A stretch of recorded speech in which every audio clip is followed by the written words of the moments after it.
Hey guys, so when we last left off on how much land does a man need, Packham has just talked to the Bashkirs about this new land deal, right? And he is very excited because he knows that he can get a ton of land for a very small amount of money. But while they were talking, the Bashkirs all of a sudden stopped and they're like, oh, we need to wait for our chief. So we're about to find the chief. While the Bashkirs were disputing, a man in a large fox fur cap appeared on the scene. They all became silent and rose to their feet. The interpreter said, "This is our chief himself." Packham immediately fetched the best dressing gown and 5 pounds of tea and offered these to the chief. The chief accepted them and seated himself in the place of honor, while the Bashkirs at once began telling him something. The chief listened for a while and then made a sign with his head for them to be silent, and addressing himself to Packham, said in Russian, "Well, let it be so. Choose whatever piece of land you like. We have plenty of it." "How can I take as much as I like?" thought Packham. "I must get a deed to make it secure, or else they may say, 'It is yours,' and afterwards may take it away again." "Thank you for your kind words," he said aloud. "You have much land, and I only want a little. But I should like to be sure which bit is mine. Could it not be measured and made over to me? Life and death are in God's hands. You good people give it to me, but your children might wish to take it away again." "You're quite right," said the chief. "We will make it over to you." "I heard that a dealer had been here," continued Packham, "and that you gave him a little land too, and signed title deeds to that effect. I should like to have it done in the same way." The chief understood. "Yes," replied he, "that can be done quite easily. We have a scribe, and we will go to town with you and have the deed properly sealed." "And what will be the price?" asked Packham. "Our price is always the same, 1,000 rubles a day." Packham did not understand. "A day? What measure is that? How many acres would that be?" "We do not know how you reckon it out," said the chief. "We sell it by the day. As much as you can go round on your feet in a day is yours, and the price is 1,000 rubles a day." Packham was surprised. "But in a day you can get round a large tract of land," he said. The chief laughed. "It will all be yours," said he, "but there is one condition. If you don't return on the same day to the spot whence you started, your money is lost." All right, so the deal with the Bashkirs. You pay 1,000 rubles, and then as much land as you can walk in a circle is what you get, right? But if you don't, you have from sunup to sundown. But if you don't make it back to that exact same spot, then you lose all of your money.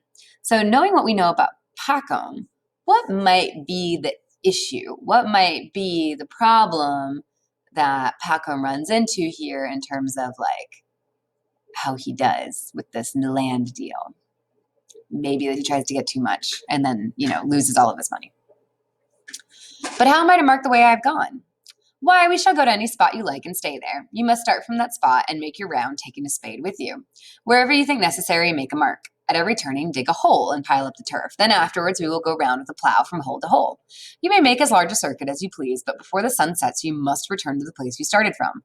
All the land you cover will be yours." Peckham was delighted.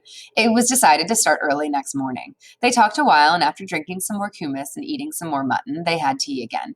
And then the night came on. They gave Packham a feather bed to sleep on, and the Bashkirs dispersed for the night, promising to assemble the next morning at daybreak and ride out before sunrise to the appointed spot. Packham lay on the feather bed but could not sleep. He's like a kid at Christmas. He just can't wait for morning. He kept thinking about the land. "What a large tract I will mark off," thought he. "I can easily do 35 miles in a day. The days are long now. And within a circuit of 35 miles, what a lot of land there will be. I will sell the poorer land or let it to peasants, but I'll pick out the best and farm it. I will buy 2 ox teams and hire 2 more laborers. About 150 acres shall be plow land, and I will pasture cattle on the rest." Packham lay awake all night and dozed off only just before dawn. Hardly were his eyes closed when he had a dream. He thought he was lying in that same tent and heard somebody chuckling outside. He wondered who it could be, and rose and went out, and he saw the Bashkir chief sitting in front of the tent, holding his sides and rolling about with laughter. Going near to the chief, Packham asked, "What are you laughing at?" But he saw that it was no longer the chief, but the dealer who had recently stopped at his house and told him about the land. Just as Packham was going to ask, "Have you been here long?" he saw that it was not the dealer, but the peasant who'd come up from the Volga long ago to Packham's old home. Then he saw that it was not the peasant either, but the devil himself with hoofs and horns, sitting there and chuckling, and before him lay a man barefoot, prostrate on the ground with only trousers and a shirt on. And Peckham dreamt that he looked more attentively to see what sort of a man it was that was lying there, and he saw that the man was dead and that it was himself. He awoke horror-struck. So Peckham's dream is very interesting here, right? So he sees the chief, and the chief's laughing, okay? And then the chief turns into the dealer, okay, who told him about the land with the Bashkirs. And then the dealer becomes the peasant who told him about the land over the Volga. And then he turns into the devil. So what does that tell us about, perhaps, the chief, the dealer, and the peasant? Either they were all like pushed to go there by the devil, or they're all the devil himself, actually. And he's just been tricking Packham into all of these land deals, making him more and more greedy in a way to get his soul. Okay. So we're going to see what Packham thinks about this dream. What things one does dream, thought he. Looking round, he saw that through the open door, the dawn was breaking. It's time to wake them up, thought he. We ought to be starting. He got up and roused his man who was sleeping in his cart, bade him harness, and went to call the Bashkirs. It's time to go to the steppe to measure the land, he said. The Bashkirs rose and assembled, and the chief came too. Then they began drinking kumis again and offered Packham some tea, but he would not wait. If we are to go, let us go. It is high time, said he. So Packham ignores his dream entirely, which I can't really blame him, right? We all have weird dreams. And most of the time we ignore them, right? If I had a dream, I was in a car crash, I'm not going to not drive to work the next day. So Packham, even though he sees himself dead at the end of this dream, is like, it'll be fine. The Bashkirs got ready and they all started, some mounted on horses and some in carts. Packham drove in his own small cart with his servant and took a spade with him. When they reached the steppe, the morning red was beginning to kindle. They ascended a hillock, called by the Bashkirs a shikan, and, dismounting from their carts and their horses, gathered in one spot. The chief came up to Packham and, stretching out his arm towards the plain. See, said he, all this, as far as your eye can reach, is ours. You may have any part of it you like. Packham's eyes glistened. It was virgin soil, as flat as the palm of your hand, as black as the seed of a poppy. And in the hollows, different kinds of grasses grew breast high. Okay. Packham's crying about how beautiful this land is. This is where he is now. The chief took off his fox fur cap, placed it on the ground, and said, "This will be the mark. Start from here and return here again. All the land you go round shall be yours." Packham took out his money and put on the cap. Then he took off his outer coat, remaining in his sleeveless undercoat.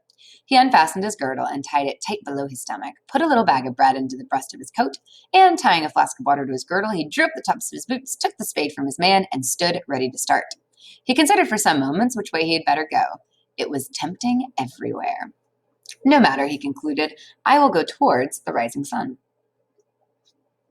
He turned his face to the east, stretched himself, and waited for the sun to appear above the rim. I must lose no time, he thought, and it is easier walking while it is still cool. The sun's rays had hardly flashed above the horizon before Packham, carrying the spade over his shoulder, went down into the steppe. Packham started walking neither slowly nor quickly. After having gone 1,000 yards, he stopped, dug a hole, and placed pieces of turf one on another to make it more visible. Then he went on, and now that he had walked off the stiffness, he quickened his pace, and after a while he dug another hole. So this is how they can see like the line of his property. Is basically they'll connect these dots that Packham is creating. Packham looked back. The hillock could be distinctly seen in the sunlight with the people on it and the glittering tires of the cartwheels. At a rough guess, Packham concluded that he had walked 3 miles. It was growing warmer. He took off his undercoat and flung it across his shoulder and went on again. It had grown quite warm now. He looked at the sun. It was time to think of breakfast. The first shift is done, but there are 4 in a day, and it is too soon yet to turn. But I will just take off my boots, said he to himself. I want you to think about how Packham looks at the end of his dream, and we'll come back to that. He sat down now, taking off his boots and stuck them into his girdle, and went on. It was easy walking now. I will go on for another 3 miles, thought he, and then turn to the left. This spot is so fine that it would be a pity to lose it. The further one goes, the better the land seems. He went straight on for a while, and when he looked round, the hillock was scarcely visible, and the people on it looked like little black ants, and he could just see something glistening there in the sun. Thought Packham, I've gone far enough in this direction. It is time to turn. Besides, I am in a regular sweat and very thirsty. Russia gets hotter than you think, especially in the summer, which is when Packham's doing this. He stopped, dug a large hole, and heaped up pieces of turf. Next, he untied his flask, had a drink, and then turned sharply to the left. He went on and on. The grass was high, and it was very hot. Packham began to grow tired. He looked at the sun and saw that it was noon. Well, he thought, I must have a rest. He sat down and ate some bread and drank some water, but he did not lie down, thinking that if he did, he might fall asleep. After sitting a little while, he went on again. At first, he walked easily. The food had strengthened him, and it had become terribly hot, and he felt sleepy. Still, he went on thinking, an hour to suffer, a lifetime to live. So this is kind of that idea that, like, yeah, something might be hard right now, but you're going to get to enjoy it for a really, really long time. He went a long way in this direction also, and was about to turn to the left again when he perceived a damp hollow. It would be a pity to leave that out, he thought. Flax would do well there. So he went on past the hollow and dug a hole on the other side of it before he turned the corner. Pacom looked towards the hillock. The heat made the air hazy. It seemed to be quivering, and through the haze, the people on the hillock could scarcely be seen. Ah, thought Pacom, I've made the sides too long. I must make this one shorter. And he went along the third side, stepping faster. So he's like trying to make a big rectangle. So he's now moving back toward the people, and he's going to have to come this direction. He looked at the sun. It was nearly halfway to the horizon, and he had not yet done 2 miles of the third side of the square. He was still 10 miles from his goal, and the sun's almost setting. No, he thought, though it will make my land lopsided, I must hurry back in a straight line now. I might go too far, and as it is, I have a great deal of land. So Pacom hurriedly dug a hole and turned straight towards the hillock. Pacom went straight towards the hillock, but he now walked with difficulty. He was done up with the heat. His bare feet were cut and bruised, and his legs began to fail. He longed to rest, but it was impossible if he meant to get back before sunset. The sun waits for no man, and it was sinking lower and lower. So Pacom's definitely suffering from like heat exhaustion at this point, right? His legs are given out. He's super thirsty. He's just struggling. He also didn't sleep all the night before because he was so excited. So it's not like he's at his best. Oh dear, he thought, if only I had not blundered trying for too much. What if I am too late? He looked towards the hillock and at the sun. He was still far from his goal, and the sun was already near the rim. Pacom walked on and on. It was very hard walking, but he went quicker and quicker. He pressed on, but was still far from the place. He began running, threw away his coat, his boots, his flask, and his cap, and kept only the spade which he used as a support. What shall I do? He thought again. I have grasped too much and ruined the whole affair. I can't get there before the sun sets. And this fear made him still more breathless. Pacom went on running. His soaking shirt and trousers stuck to him, and his mouth was parched. His breast was working like a blacksmith's bellows. His heart was beating like a hammer, and his legs were giving way as if they did not belong to him. Pacom was seized with terror lest he should die of the strain. Though afraid of death, he could not stop. After having run all that way, they will call me a fool if I stop now, thought he. And he ran on and drew near and heard the Bashkirs yelling and shouting to him, and their cries inflamed his heart still more. He gathered his last strength and ran on. The sun was close to the rim and cloaked in mist looked large and red as blood. That's kind of a foreboding little simile there. Now, yes, now it was about to set. The sun was quite low, but he was also quite near his aim. Pacom could already see the people on the hillock waving their arms to hurry him up. He could see the fox fur cap on the ground and the money in it, and the chief sitting on the ground holding his sides, and Pacom remembered his dream. So if you remember, Pacom in his dream was shoeless and with no coat, and the chief was sitting there laughing. There is plenty of land, thought he, but will God let me live on it? I have lost my life. I have lost my life. I shall never reach that spot. Pacom looked at the sun, which had reached the earth. One side of it had already disappeared. With all his remaining strength, he rushed on, bending his body forward so that his legs could hardly follow fast enough to keep him from falling. Just as he reached the hillock, it suddenly grew dark. He looked up. The sun had set. He gave a cry. All my labor has been in vain, thought he, and was about to stop. But he heard the Bashkirs still shouting, and remembered that though to him, from below, the sun seemed to have set, they on the hillock could still see it. He took a long breath and ran up the hillock. It was still light there. He reached the top and saw the cap. Before it sat the chief laughing and holding his sides. Again, Pacom remembered his dream, and he uttered a cry. His legs gave way beneath him. He fell forward and reached the cap with his hands. He did it. He got there. He got all the land, all of it. Ah, that's a fine fellow, exclaimed the chief. He has gained much land. Pacom's servant came running up and tried to raise him, but he saw that blood was fogging from his mouth. Pacom was dead. The Bashkirs clicked their tongues to show their pity. What a shame. His servant picked up the spade and dug a grave long enough for Pacom to lie in and buried him in it. 6 feet from his head to his heels was all he needed.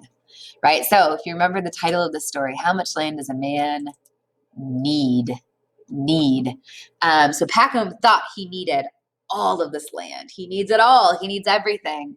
But in reality, the only thing that he really needed was those 6 feet, right? All that he actually needs is those 6 feet. So it makes a couple of things a little kind of ironic. So like here, he said, I've lost my life. I've lost my life. I shall never reach that spot. He's still alive at this point. He could have just given up. He knows, he kind of seems to think that he's dying, but his greed just drives him on, right? And that's where the kind of devil comes in here, is that he has found Packham's kind of tragic weakness, and he's just using it against him over and over and over and over again. Okay, like though afraid of death, he could not stop. Okay, he's really messing with Packham here. It also makes this line about an hour to suffer, a lifetime to live. Where is that part?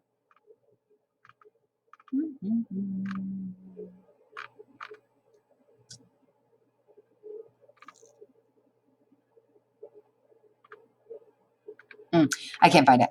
But yeah, like he says to himself, like an hour to suffer, a lifetime to live. The irony is that he suffers and then he never gets to enjoy it because he ends up killing himself. Oh yeah, here it is. An hour to suffer, a lifetime to live. So poor Packham, he just is the architect of his own destruction, sadly, even though the devil clearly had a hand in it. Okay. So I hope you like this story. We'll be doing a little project with it, which will be our first project, which I'm very excited about. And yeah, and then we'll move into our first kind of long work after we wrap up the Russian stuff. So I'll see you guys later. Bye.